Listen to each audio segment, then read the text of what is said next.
पैसे। देख क्या रहे हो पापा? चलो पैसे डालो मेरे पिगी बैंक में। बेटा आप अपने पापा से रोज रोज अपने पिगी बैंक में पैसे डलवाते हो, क्या करोगे आप इतने सारे पैसों का? मैं बड़ी होके पेरिस जाऊंगी अकेले। पापा को साथ लेकर नहीं जाओगे? और बेटा वहां पर आप अकेले खो गए तो? जब पापा पुलिस ऑफिसर है तो खोने का क्या डर? अगर खो गई तो आप मुझे ढूंढ लेना। रिहाना बेटा आजा जल्दी जल्दी, एप्पल खा लो। रिहाना बेटा आजा। बेटा एप्पल खाने के बाद तुझे दवाई भी तो खानी है।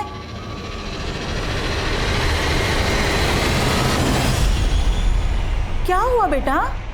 रिहाना क्या हुआ बेटा? क्यों डर रही है? हाँ? रिहाना लग जाएगा बेटा, छोड़। तुम यहाँ आके मारना चाहता हमको? नहीं बेटा, हमें मारने देते नहीं। अम्मू को बुला, बुआ को बुला। पाटिल साहब लौकर या। बेटा लग जाएगा बेटा, बेटा लग जाएगा। रिहाना पाटिल साहब, रिहाना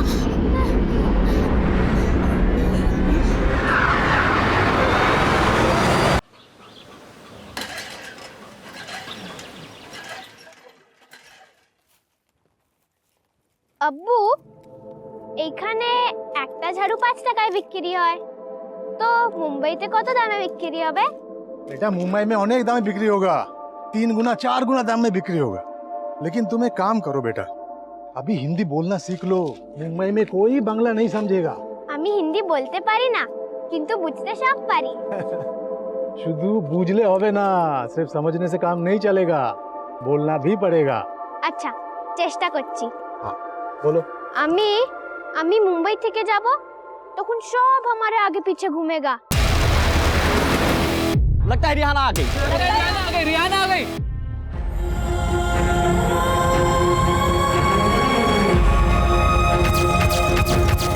हम मेम बन जाएगा और फिर सब हमारा फोटो निकालेगा ऐसे।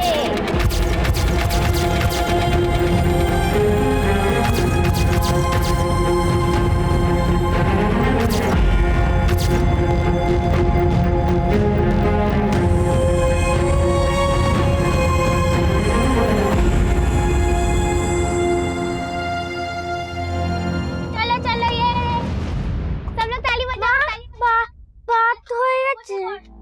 हाँ 2 मिनट बेटा, भात बन गया। तुम खेलो, मैं जल्दी खाना देती हूँ। চলো এখন বসে পড়ো, এখন আমরা পাঞ্চিউর খেলবো। চলো পাঞ্চিউর।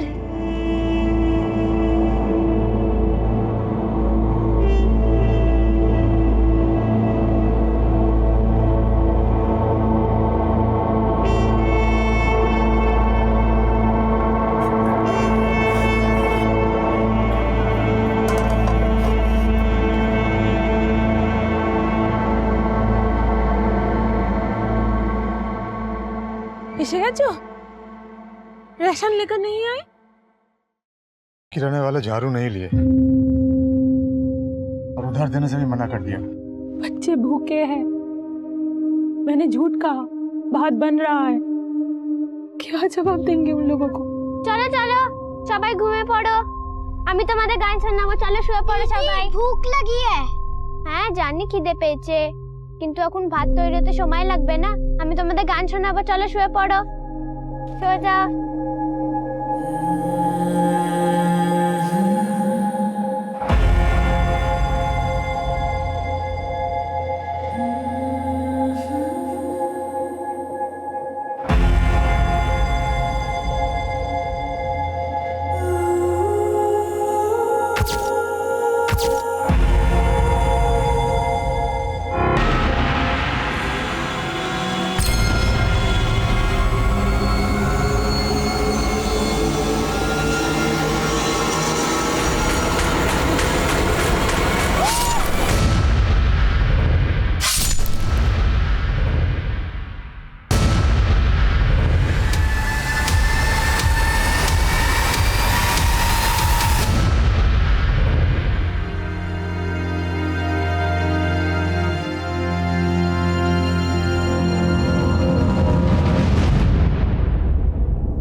पैसे देख क्या रहे हो पापा? चलो पैसे डालो मेरे पिगी बैंक में। बेटा आप अपने पापा से रोज रोज अपने पिगी बैंक में पैसे डलवाते हो, क्या करोगे आप इतने सारे पैसों का? मैं बड़ी होके पेरिस जाऊंगी अकेले। पापा को साथ लेकर नहीं जाओगे? और बेटा वहां पर आप अकेले खो गए तो? जब पापा पुलिस ऑफिसर है तो खोने का क्या डर? अगर खो गई तो आप मुझे ढूंढ लेना। रिहाना बेटा आजा जल्दी जल्दी, एप्पल खा लो। रिहाना बेटा आजा। बेटा एप्पल खाने के बाद तुझे दवाई भी तो खानी है।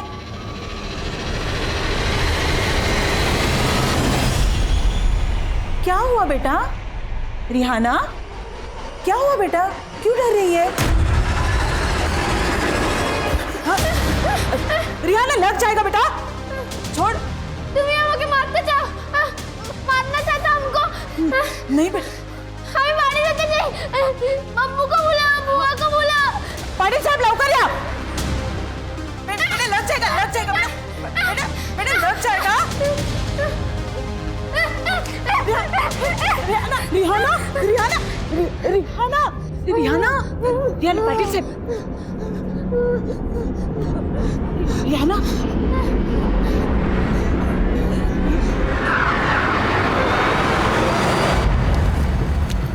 लीजिए बस। हाँ हाँ तुम डॉक्टर को बुलाओ ना, मैं पहुंचती हूँ। प्लीज आप जल्दी आ जाइए। रिहाना को सिर्फ आप ही काबू कर सकती हो। हाँ हाँ मेरी बेटी को ट्यूशन छोड़ के ही पहुंचती हूँ। Okay Rewa, Rewa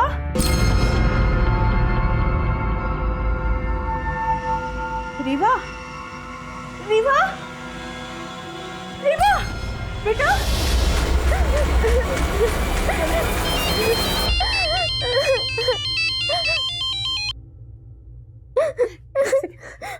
hello Ratna madam, ये तो सिर्फ ट्रेलर था। अगर तूने हमारी बात नहीं मानी ना तो तुझे पूरी फिल्म दिखा देंगे।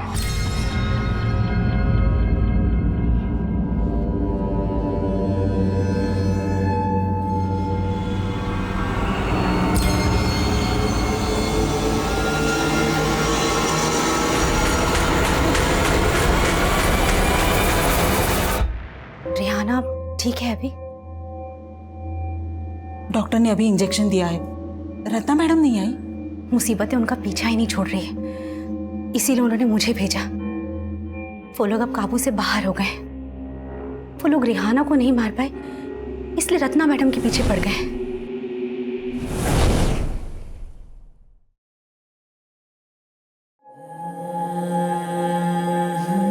देखो रत्ना, तुम रिहाना का हौसला हो। अब इतनी दूर आने के बाद अगर तुम भी पीछे हट गई तो उस बच्ची पे क्या बीतेगी? ऊपर से भले ही वो जिंदा रहे, लेकिन अंदर से वो टूट जाएगी। मैं तो अपनी पूरी जिंदगी उस बच्ची के नाम कर दी थी अजय सर, पर मैं भूल गई थी कि मैं भी एक माँ हूँ और मेरी बेटी को भी मेरी जरूरत है। वो लोग बहुत खतरनाक हैं और उनके वजह से मेरे हस्बैंड मेरी बेटी को लेकर अपनी माँ के घर चले गए और मुझे अपनी बेटी से मिलने तक नहीं दे रहे। अच्छा एक बात बताओ, उन्होंने तुम्हारे घर पे हमला किया, तुम्हें धमकी दी, तो फिर तुमने पुलिस कंप्लेंट क्यों नहीं की?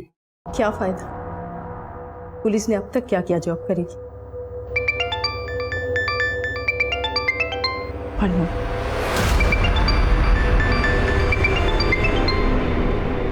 हाँ शबनम बोलो।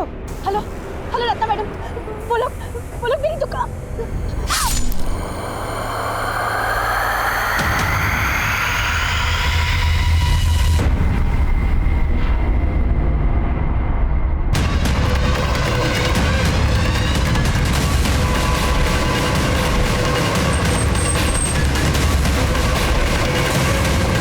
पीछे हटो।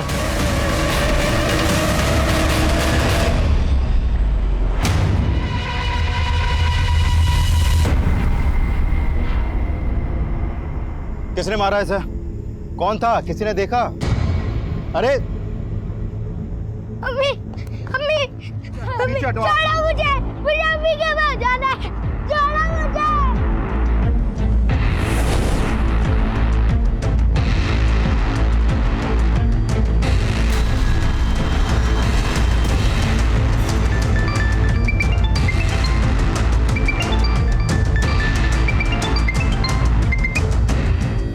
Jain sir. Jain sir. Jain sir, ये रिहाना केस की फाइल। शबनम मर्डर केस की क्या अपडेट है, पहले ये बताओ। सर, जाहिर है कि शबनम का मर्डर करने वाले उन्हीं लोगों से कनेक्टेड है जो रिहाना केस के सस्पेक्ट हैं, लेकिन फिलहाल कोई स्ट्रॉन्ग एविडेंस नहीं मिला सर। वहाँ ना तो कोई सीसीटीवी था और ना ही क्राइम सीन का कोई ऐसा विटनेस सामने आया जो उन क्रिमिनल्स के खिलाफ कुछ बोले। सब डरे हुए हैं सर। क्यों डरे हुए? उनके अंदर के डर को निकालना, उन्हें कॉन्फिडेंस में लेना भी तो हमारा ही काम है ना। चलो एक बार को मान लेते हैं कि शबनम को उन लोगों ने टारगेट बनाया जो रिहाना केस में सस्पेक्ट है, लेकिन उन्होंने शबनम को 1 साल के बाद टारगेट क्यों बनाया? रिहाना तो शबनम को 1 साल पहले मिली थी ना।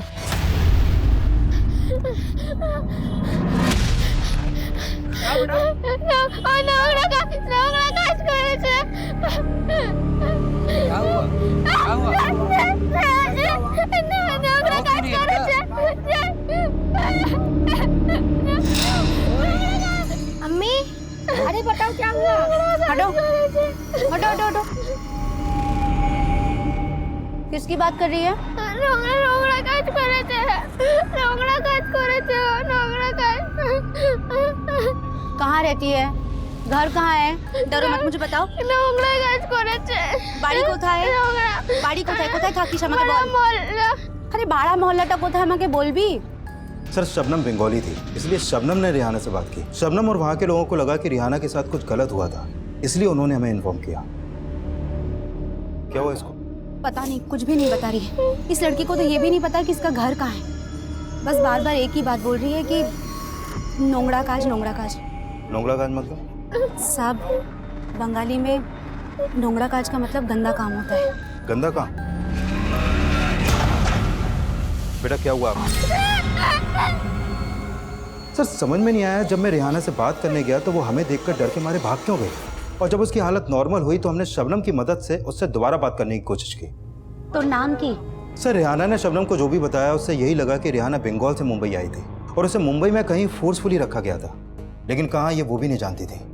फिर सर हमने रिहाना की फोटो दिखाकर आसपास पूछताछ भी की और एक आदमी ने रिहाना की फोटो को आइडेंटिफाई भी किया। सर, उस आदमी ने बताया कि उसने रिहाना को विष्णु के घर में देखा था,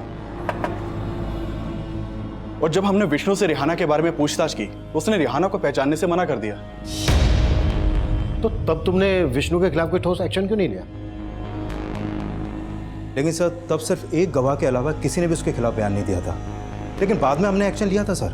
बाद में तुम लोगों ने एक्शन इसलिए लिया था क्योंकि सर्वोदय अखबार के एडिटर ने उस बच्ची पर एक आर्टिकल छापा था। उस आर्टिकल से पुलिस डिपार्टमेंट की कितनी किरकिरी हुई है मालूम है तुम लोगों को? तुम्हारे एक्शन लेने से हुआ क्या? विष्णु तो अब भी फरार है। लेकिन सर, सिर्फ विष्णु अकेला सस्पेक्ट नहीं है। बोल तो ऐसे रहे हो जैसे बाकी सब लोगों का पता लगा लिया। पिछले 1 साल से ये स्केच लेकर घूम रहे हो, और शबनम के मर्डर के बाद भी सेम एक्सक्यूज है कि कोई सामने नहीं आ रहा है, डर रहे हैं सब। रिहाना के माँ बाप उसके घर का पता भी नहीं लगा पाए अभी तक। सर, हम कोशिश कर रहे हैं। कोशिश नहीं, आई वॉन्ट रिजल्ट कमल। अब इस केस में कोई कोताही नहीं बरती जाएगी, अंडरस्टैंड?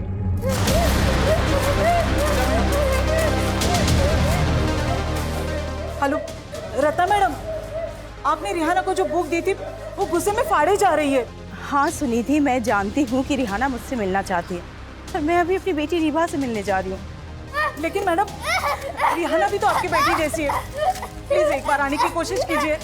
हाँ हाँ, मैं समझती हूँ, मैं टाइम निकाल के आऊँगी। ओके? रिहाना, रिहाना बेटा।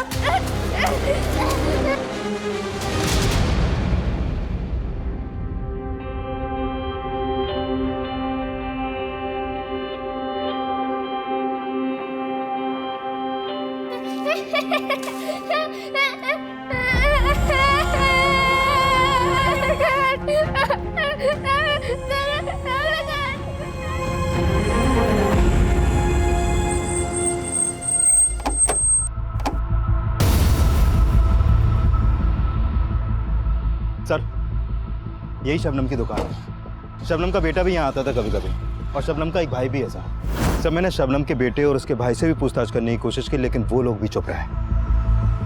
और शबनम की मौत के बाद उसके बेटे को शबनम का भाई अपने साथ ले गया। शबनम का मर्डर दोपहर को 12 बजे हुआ था। ऐसा लग नहीं रहा है कि हत्यारों को किसी ने विटनेस ना किया।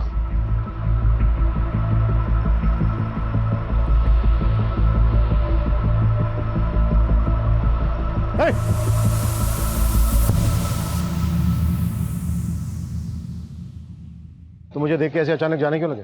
क्योंकि मुझे मालूम है साहब, आप वही सब पूछेंगे और मैं कुछ नहीं जानता। आपको देखकर ऐसा लग नहीं रहा है कि आप कुछ नहीं जानते। देखिए, आपको डरने की जरूरत नहीं है, आपकी हिफाजत की जिम्मेदारी हमारी है। आपने जो भी देखा, आप जो भी जानते हैं, हमें बता दीजिए। साहब 3 लोग थे वो, और उन्होंने चेहरे पे कपड़ा लगाया हुआ था, और वो तीनों एक ब्लू कलर की वैन से आए थे और उसी में वापस चले गए। इसके अलावा मैं कुछ नहीं जानता। इस एरिया में आने वाले सभी रास्तों के सीसीटीवी खंगालो। वारदात के वक्त जितनी भी ब्लू गाड़ी इस डायरेक्शन में आई है, इस डायरेक्शन से गई, सबको जीरो डाउन करो। शबनम के भाई और बेटे से दोबारा मिलने की कोशिश करो। शबनम से जुड़ी हर बात पता करो। हम शबनम के मर्डर को रिहाना केस से जुड़ा हुआ मान रहे हैं, और हो सकता है अपराधी हमारी सोच से परे हो। सर,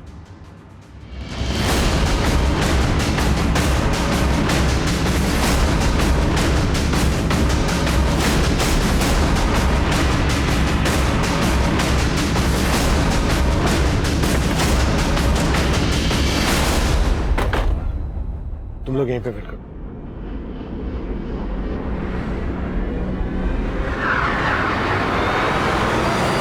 आजा बेटा, आजा, मैं हूं ना, आजा। हाँ बेटा। हेलो बेटा, आओ आओ बैठो। नहीं नहीं ठीक है, अगर आपको मुझसे बात नहीं करनी कोई बात नहीं, आप मत करो। अच्छा देखो बेटा, मैं आपके लिए गिफ्ट लेकर आया हूं। ये लो।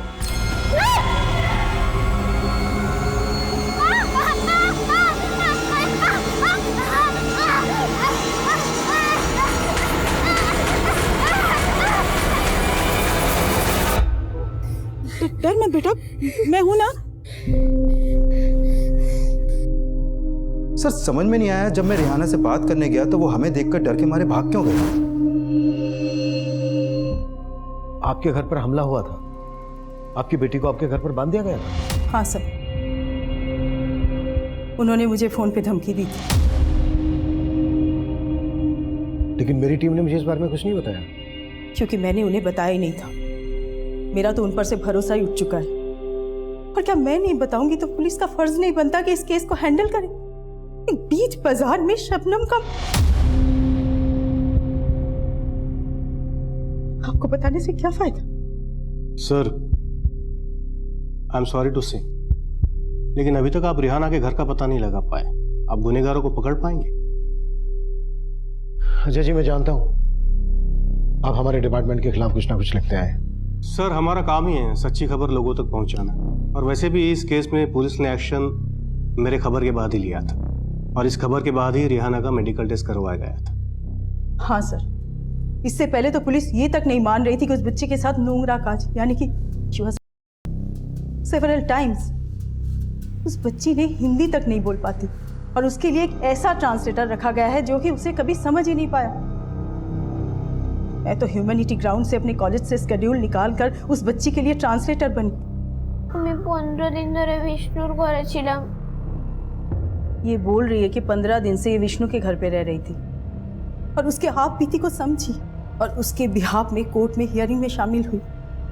मिलॉर्ड, सबसे पहले मैं कोर्ट का शुक्रिया अदा करूंगा कि उन्होंने रत्ना को रिहाना के बिहाफ पर ट्रांसलेटर नियुक्त करने की इजाज़त दी, और अब मैं चाहूंगा कि रत्ना जी कोर्ट को वो सारी बातें बताएं जो रिहाना ने उन्हें बताई कि कितने वक्त से रिहाना विष्णु के घर में रह रही थी और विष्णु उनके साथ कितनी ज्यादतियां करते थे। सर, रिहाना ने मुझे बताया कि वो करीब 15 दिन से विष्णु के घर रह रही थी। मिलॉर्ड, रिहाना के साथ विष्णु जानवरों की तरह पेश आता था। वो रिहाना का सिर्फ नहीं करता था बल्कि उसके बदन को नोचता था, खसोटता था, जिसकी गवाही रिहाना की ये मेडिकल रिपोर्ट दे रही है। Objection my lord, Rihana Vishnu के साथ सिर्फ 15 दिन के लिए रही थी, लेकिन उसकी मेडिकल रिपोर्ट से ये बात भी सामने आई है कि रिहाना का कई महीनों से किया जा रहा था, सिर्फ 15 दिनों से नहीं।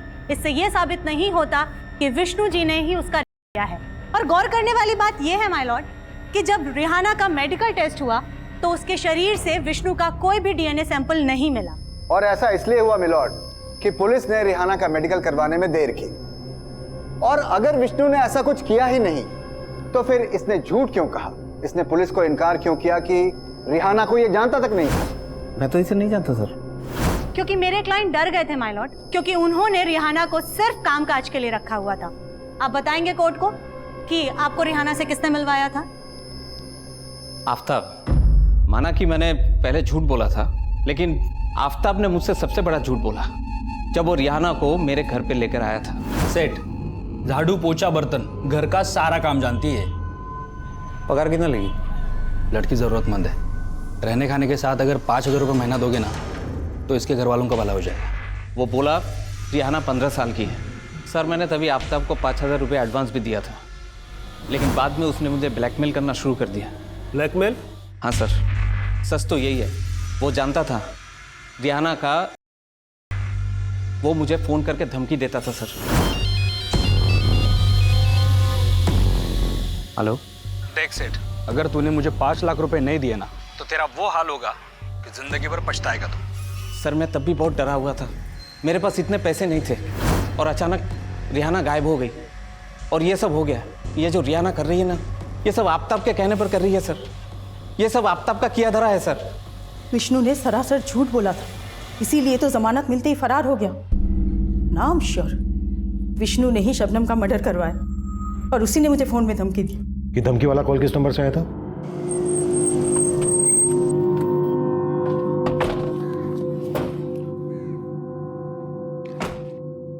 पाटिल, इस नंबर की डिटेल निकालो। सर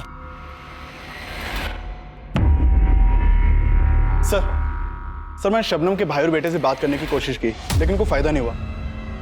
सर, शबनम के बैकग्राउंड में ऐसा कुछ भी सस्पिशियस नहीं मिला जिससे ये पता चल सके कि शबनम के मर्डर के पीछे कोई पर्सनल एंगल हो। रिहाना की फैमिली का पता लगाने के लिए क्या क्या एक्शन लिए गए? सर, मैंने वेस्ट बंगाल पुलिस हेडक्वार्टर में रिहाना की फोटो भेजी थी, लेकिन वहां से अभी तक कोई अपडेट नहीं मिला। कोई अपडेट नहीं मिला तो हाथ पे हाथ रखकर बैठ गए? अब सरमा झुकाओ इस तरह से, तुरंत वेस्ट बंगाल के लिए निकलो और जब तक रिहाना की फैमिली का पता नहीं चल जाता है वापस मत आना। सर।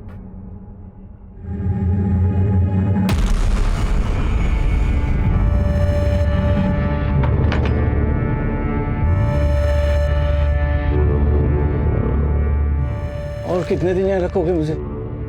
यहाँ से निकलेगा तो मौत मिलेगी। इतनी जिंदगी बची है ना, जी ले आराम से।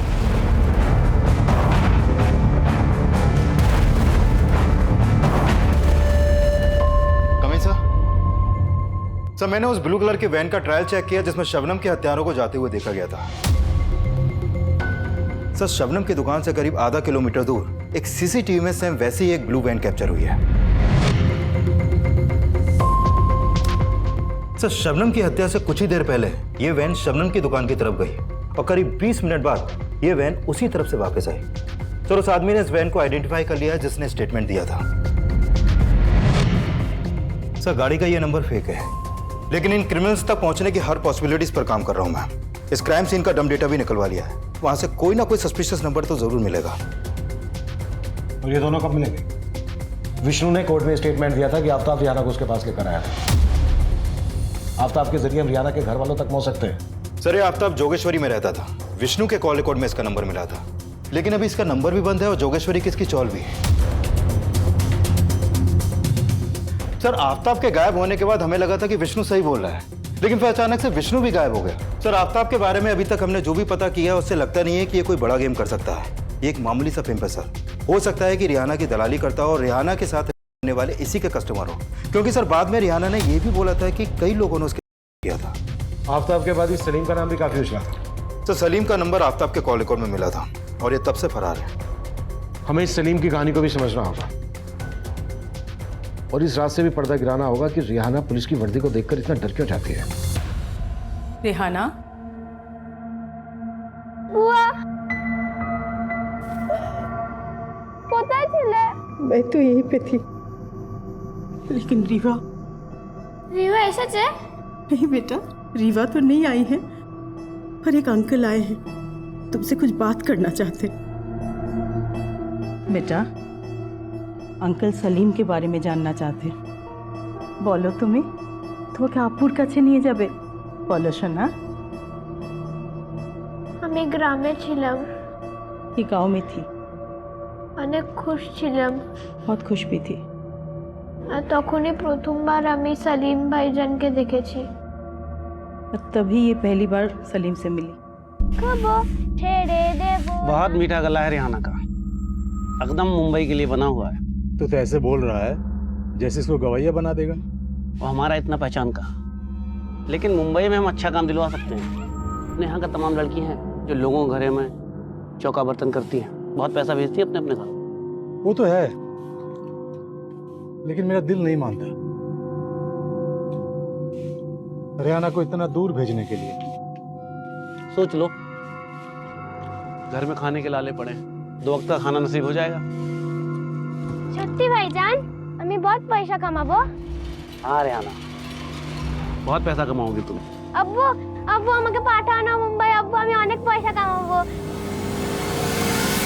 तो मुंबई तुम्हें सलीम लेकर आया था?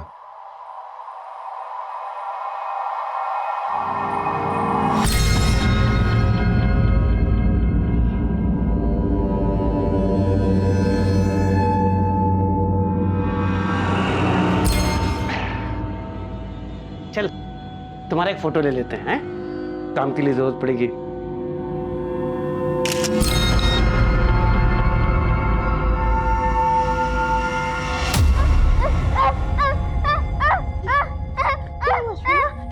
सब ठीक हो जाएगा। कुछ ठीक नहीं होगा। हम के घरे ले जाओ, अब्बू अब्बू सब ठीक करेगा।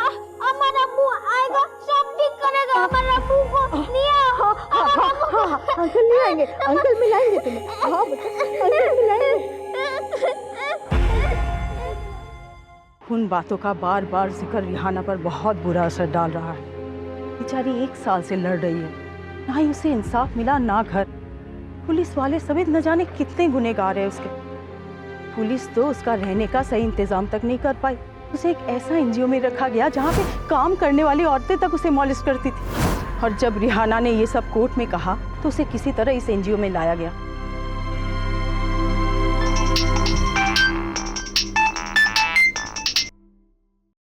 हाँ कमल। सर, जिस नंबर से रत्ना को थ्रेट कॉल की गई थी वो नंबर फेक आईडी से लिया गया था, और जिस समय रत्ना को कॉल हुई थी उस समय वो नंबर मीरा भाईंदर में एक्टिव था।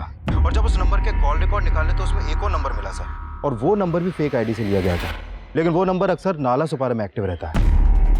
कमल, नाला सुपारा के इस नंबर को ट्रेस करो कि हमारे किसी सस्पेक्ट का नंबर हो सकता है। Okay sir. ओके। 15 दिन रिहाना उसके पास ही थी साहब, लेकिन मौका देख के रिहाना वहाँ से भाग निकली और पुलिस विष्णु सेठ के घर पे पहुँच गई। विष्णु सेठ ने फ़ोन करके मुझे सब कुछ बता दिया, तो साहब मैं डर गया और गायब हो गया। लेकिन विष्णु तो बोल रहा था कि तू उसको ब्लैकमेल कर रहा था, और रियाना ने वही किया जो तूने उससे करने के लिए कहा था। झूठ बोल रहा था साहब। इस वक्त विष्णु कहाँ है? मालूम नहीं साहब। और सलीम? उसके बारे में पता नहीं मुझे साहब। इस नंबर से तुझे कॉल कौन करता था? सलीम, लेकिन मुझे नहीं पता साहब कि सलीम अभी कहाँ पे। इसी नंबर से प्रोफेसर रत्ना को भी कॉल किया गया था, धमकी दी गई थी। तेरे कहने का मतलब है ये सब सलीम कर रहा था? साहब वो तो नहीं पता, लेकिन सलीम अकेला नहीं कर रहा हो, वो लोग करवा रहे होंगे उससे। वो कौन लोग? तू वहाँ आराम से दारू पी रहा है और मैं यहाँ पे वड़ा पाव खा खा के पक गया हूँ। मेरे को निकाल यहाँ से, तो अगर मेरा माथा ठनक गया ना तो सीधा पुलिस के पास जाके सबके काले चिट्टे खोल दूंगा मैं। अरे मैं खुद फंसा हुआ हूँ, पुलिस वालों को रिहाना का ग्राहक बना के गलती की मैंने। अरे खुद को बचाने के लिए मेरी मार रहे हैं, वो जो बोल रहा है मुझे करना पड़ रहा है। किन पुलिस वालों की बात कर रहा था वो? साहब ये तो आपको सलीम ही बता सकता है।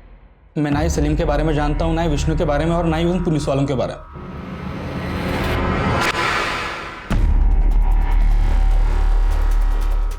इस केस ने पुलिस डिपार्टमेंट की छवि बिगाड़ के रख दी है। इस बच्ची के साथ पुलिस वालों ने भी। डिस्गस्टिंग। अगर तुम लोगों ने थोड़ी भी चौकसी बरती होती ना तो आज सारे क्रिमिनल्स अंदर होते। अगर मीडिया ये इशू नहीं उठाता ना तो जितना तुम लोगों ने किया है वो भी नहीं करते। अब सर झुकाने से क्या होगा? विष्णु इस केस का प्राइम सस्पेक्ट था। तुमने इसे गिरफ्तार किया, कोर्ट में पेश किया, लेकिन जमानत मिलते ही गायब हो गया। क्या कर रहे थे तुम लोग? इतनी सी निगरानी नहीं रख पाए इस पर? कहीं ऐसा तो नहीं है कि तुम भी? सर, अगर आपको वाकई में लग रहा है कि मैं उन क्रिमिनल्स के साथ हूं तो आप मुझे इस केस से हटा दीजिए।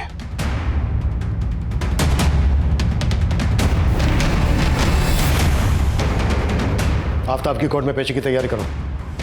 सब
रिहाना, क्या हुआ था आपके साथ?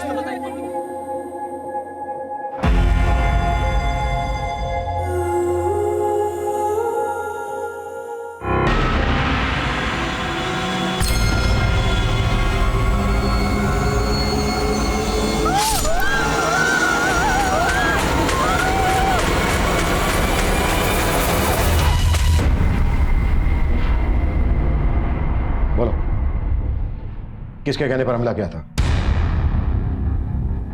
पाटिल, जब तक ये मुंह ना खोले ना, हाथ रुकना नहीं चाहिए। सर ये दोनों हिस्ट्री शीटर हैं, मुन्ना और विजय। रंगदारी और धमकी के केस में कई बार अंदर भी जा चुके हैं लोग। मतलब ये पक्का है कि किसी ने सुपारी दी है? सलीम या उन पुलिस वालों में से ही कोई होगा? हाँ गौतम। सर रिहाना के गांव का पता चल गया है। गंगा सागर के बड़ा गांव में रहती है रिहाना, और मैं रिहाना के घर ही जा रहा हूँ। ग्रेट। रिहाना के परिवार वालों से मिलने के बाद भी मुझे कॉल करना। ओके? Okay sir.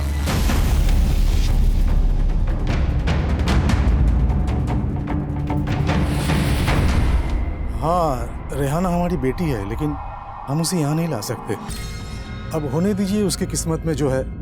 आपको जरा भी अंदाजा है कि आपकी बच्ची किस हालात से गुजर रही है, और आप उसे यहाँ घर पे नहीं लाना चाहते?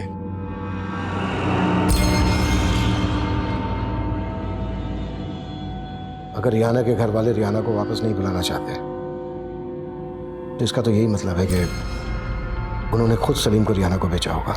सर मुझे भी यही लग रहा है। सर मैंने यहाँ सलीम के बारे में भी पता किया। सलीम यहीं का रहने वाला था और काफी सालों से मुंबई में रह रहा था। सर इस सलीम के आगे पीछे कोई भी नहीं है।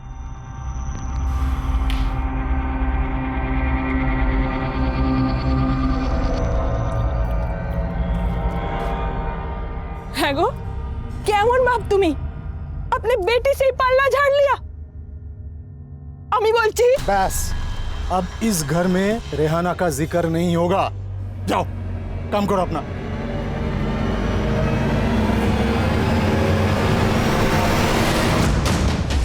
सत्य हमारा अब्बू मिल गया? हाँ बेटा, तुम्हारे अब्बू मिल गए, लेकिन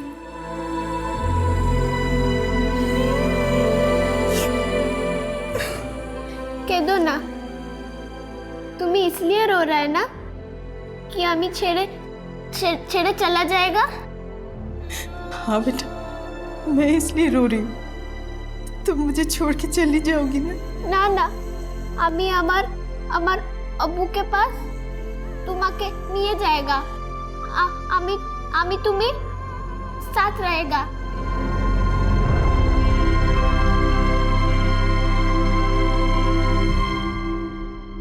मिलॉर्ड, ये बात बिल्कुल साफ है कि इन दोनों ने रिहाना को जान से मारने की कोशिश की। मैं कोर्ट से ये चाहूंगा मिलॉर्ड कि पुलिस को इनके रिमांड की इजाजत दी जाए ताकि ये सच को कबूल कर सके कि विष्णु ने ही इन दोनों सुपारी किलर्स को रिहाना को जान से मारने के लिए भेजा था। ऑब्जेक्शन मिलॉर्ड, ये दोनों आदमी मेरे क्लाइंट विष्णु के हो ही नहीं सकते हैं। मुझे इस केस के इन्वेस्टिगेटिव ऑफिसर से कुछ क्वेश्चन पूछने की इजाजत दी जाए। इजाजत है। मुझे नहीं लगता कि इन दोनों हमलावरों ने आप जैसे ऑफिसर के सामने अभी तक अपना मुंह नहीं खोला होगा। ये दोनों प्रोफेशनल क्रिमिनल्स हैं, इनकी क्रिमिनल बैकग्राउंड है सर। तो कहीं ऐसा तो नहीं कि इन दोनों ने अपनी स्टेटमेंट दे दी हो और आप इनकी स्टेटमेंट को दबा रहे हैं? वकील साहिबा, हमारी ऐसी कोई इंटेंशन नहीं। इंटेंशन हो भी सकती है माय लॉर्ड। ये सब उन पुलिस वालों को बचाने की चाल है जिनके ऊपर इल्जाम है कि उन्होंने रिहाना का रेप किया है, और इस वक्त वो लोग फरार हैं। ये लोग अपने डिपार्टमेंट के उन लोगों को बचा रहे हैं और इन हमलावरों के स्टेटमेंट को मैनिपुलेट करके, घुमा फिरा करके कैसे भी मेरे क्लाइंट विष्णु को दोषी साबित करने पर लगे हुए। ऑब्जेक्शन मिलॉर्ड, ऐसा कुछ भी नहीं है। जबकि आफ्ताब ने भी यही स्टेटमेंट दी है कि विष्णु उसका ग्राहक था और वो रिहाना से धंधा करवा रहा था और रिहाना को प्लांट करके विष्णु को ब्लैकमेल कर रहा था। ऑब्जेक्शन मिलॉर्ड, ये बेवजह विक्टिम पे घिनौना इल्जाम लगा रही है। रिहाना बच्ची जरूर थी माय लॉर्ड, लेकिन उसको अच्छे से पता था कि बंगाल से मुंबई आकर के उसको क्या काम करना है, और रिहाना के अब्बू की स्टेटमेंट भी इसी ओर इशारा करती है। मैं रिहाना का अब्बू हूँ। मैं नहीं चाहता कि रिहाना यहाँ आए। वो जहाँ है वहीं रहे। अब उससे हमारा कोई संबंध नहीं है। हम उसे अपनाना नहीं चाहते। ऑफिसर, रिहाना के अब्बू की स्टेटमेंट के बाद आपने क्या थ्योरी बनाई, क्या मैं जान सकती हूँ? हो सकता है रिहाना के अब्बू ने रिहाना को जानबूझकर बेचा। परफेक्ट। इसका मतलब है कि रिहाना के अब्बू ने रिहाना को प्रोस्टिट्यूट बनाया और वो अपने दलाल आफ्ताब के कहने पर मेरे क्लाइंट विष्णु को ब्लैकमेल करने की साजिश में शामिल थी। जज साहब, ये सरासर झूठ है। ये रिहाना को इस तरह बदनाम नहीं कर सकते। रत्ना जी, आप रिहाना के बिहाफ में वही बोल सकती है जो रिहाना ने आपको बताया है, और आइंदा से तभी बोलिएगा जब आपसे पूछा जाए। आप बैठ सकती हैं। माय लॉर्ड, मुझे लगता है कि रत्ना जी रिहाना को लेकर के इतना जज्बाती हो गई हैं कि उसको बचाने के लिए खुद घायल हो गई थी, और मुझे ऐसा लगता है कि ये रिहाना की बातों को इसी नजरिए से लेती हैं कि रिहाना दोषी नहीं है। एक ऐसे इंसान को रिहाना का रिप्रेजेंटेटिव नहीं बनाया जा सकता, इसलिए मेरी कोर्ट से गुजारिश है कि रिहाना के लिए नया ट्रांसलेटर अपॉइंट किया जाए।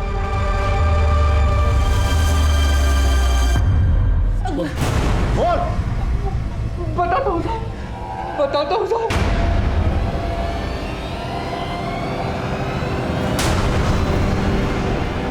किसके कहने पे क्या था हमला?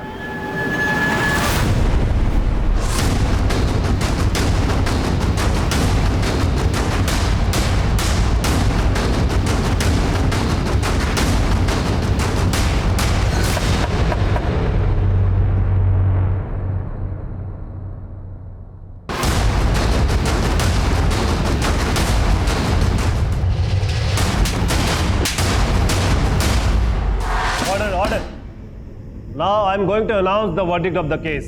अदालत मानती है कि रिहाना ऐसी विक्टिम है जिसका भरोसा तोड़ा गया है, और सबसे पहले भरोसा तोड़ा है सलीम ने, क्योंकि सलीम ने रिहाना से झूठा वादा किया और उसे धोखे से मुंबई लाकर उसके साथ किया, और उसी की वजह से रिहाना को इन दो गैर जिम्मेदार पुलिस कांस्टेबल्स विक्रांत शिंदे और सुरेश पाठारे ने भी अपने हवस का शिकार बनाया। और फिर सलीम ने रिहाना को आफ्ताब को बेचकर उसे प्रोस्टिट्यूशन में धकेलने का घिनौना अपराध किया, और फिर आफ्ताब से रिहाना विष्णु की दरिंदगी का शिकार बन गई। विष्णु ने रिहाना का न सिर्फ बलात्कार किया बल्कि उस पर इतना जुल्म किया कि उसके बाद रिहाना वहां से अपनी जान बचाकर भाग गई, और उसके बाद विष्णु को पुलिस कांस्टेबल विक्रांत शिंदे और सुरेश पाठारे ने गायब कर दिया।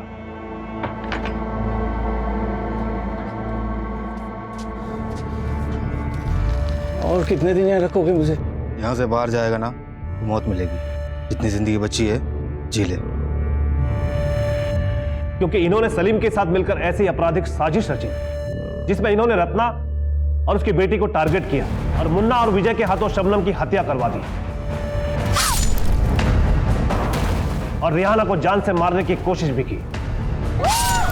तमाम सबूतों और गवाहों को मद्देनजर रखते हुए यह अदालत इन सभी आरोपियों को उम्र कैद की सजा का हुक्म देती है।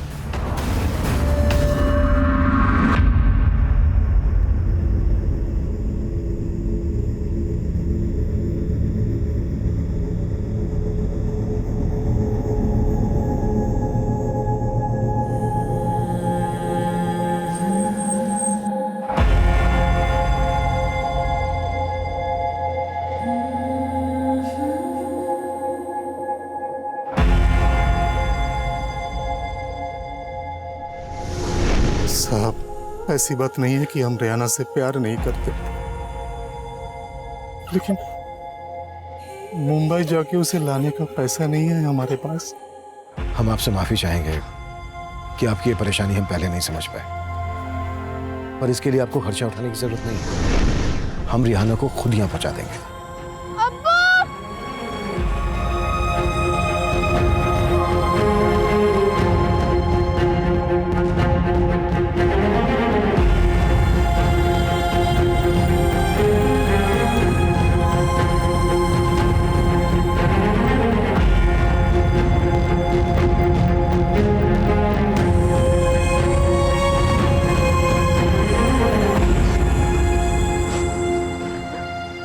এটা তোমার জন্য।